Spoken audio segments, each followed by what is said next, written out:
Hello दोस्तों, विशाल classes में आप सभी का स्वागत है। आज मैं यूरोपीय कंपनियों का आगमन कंटेंट लेके आए हैं और विशाल क्लासेस के परिवार में आप सभी का स्वागत है। आप इस चैनल से जुड़े रहें और जो नए हैं और इसके साथ में जुड़ें, सब्सक्राइब कर लें, लाइक शेयर करें और जो भी कुछ वीडियो इसमें डाला गया है उसे देख करके आप अपनी तैयारी को मजबूत करें। यहाँ पर हर सभी प्रकार की तैयारियाँ जैसे current affairs, math, reasoning, science, GK, GS, इस सभी को तैयारी किया जाता है और भी अदरवाइज सूचनाएं जो एग्ज़ाम डेट नोटिस होते हैं उन सभी की जानकारी देते हैं।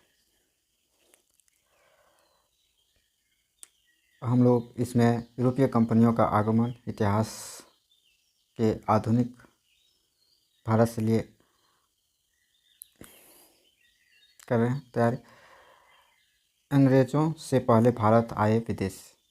अंग्रेज़ों से पहले जो भारत आए थे विदेशी वो कौन कौन है, उसका क्रमानुसार और उसका अनुमानित तिथि के बारे में हम लोग।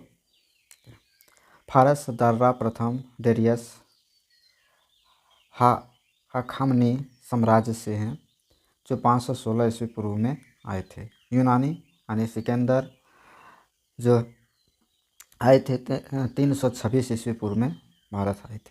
हिंद एवं डेमेट्रियस वन जो थे 190 ईस्वी पूर्व में आए थे। शक रुद्रदामन 90 ईस्वी पूर्व में आए। पहला माउस 1 सदी ईस्वी पूर्व का अंत तक में आए। कुषाण कुजल कटफिसेस 15 ईस्वी में आए।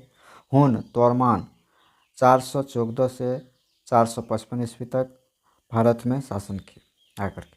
अरब मोहम्मद बिन कासिम जो आए थे 711 से 712 ईस्वी में आए। तुर्क सुबुतगीन मोहम्मद गजनवी जो है 986 से 1001 ईस्वी। अफ़गान बहलोल लोदी 1451 ईस्वी में आए। मुग़ल बाबर 1526 ईस्वी में आए। तो अंग्रेज़ों से पहले ये सब भारत आए थे विदेशी, जो से ये सब सारे विदेशी ही थे जो भारत में आकर के यहाँ पर शासन किया, राज्य किया।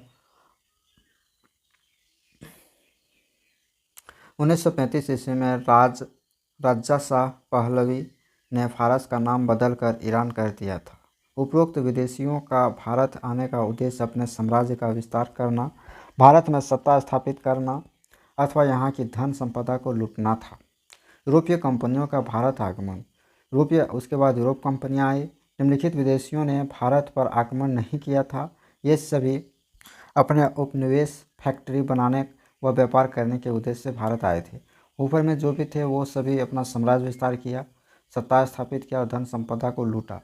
लेकिन यूरोपीय कंपनियां जो आए थे तो वो अपने फैक्ट्री को बना करके व्यापार करने के उद्देश्य से भारत आए।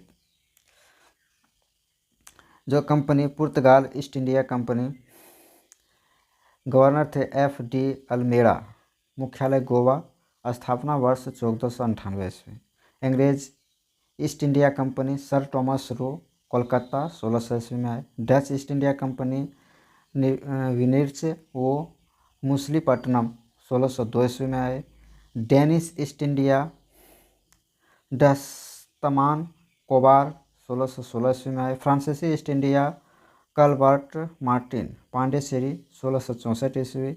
स्वीडिश ईस्ट इंडिया विलियम यूसलिक्स गोहबर्ग 1731 ईस्वी। ये यूरोपीय कंपनियों का आगमन और क्रमानुसार है दिया गया। परंतु कालांतर में भारत की स्थितियों के कारण इसमें से अंग्रेज एक शक्ति के रूप में उभरे जिसने भारत पर शासन किया। मध्यकाल में भारत को पश्चिमी देशों से जोड़ने वाले दो मार्ग थे, फारस की खाड़ी व लाल सागर की खाड़ी। फ्रांसीसी और अंग्रेज के मध्य सर्वप्रथम 1744 में युद्ध हुए जिसे प्रथम कर्नाटक युद्ध कहा जाता है, जिसका कारण था अंग्रेजों का फ्रांसीसी जहाज़ों पर अधिकार करना। भारत में ये उपनिवेश शक्ति के रूप में पानीपत के तृतीय युद्ध 1761 के बाद उभरे। तत्पश्चात अंग्रेजों ने मराठों, बंगाल व अवध के नवाबों से कई युद्ध हुए। इन युद्धों अंग्रेजों के विरुद्ध फ्रांसीसी सेना ने भी हिस्सा लिया था। प्लासी का युद्ध 1757 के पश्चात अंग्रेजों का कलकत्ता पर अधिकार हो गया था तथा बक्सर युद्ध 1764 ने भारत में ब्रिटिश प्रभुसत्ता स्थापित कर दी। समुद्री मार्ग की खोज जो किया गया था, इस तरह से समुद्री मार्ग जो चित्र में दिया गया है, ठीक है।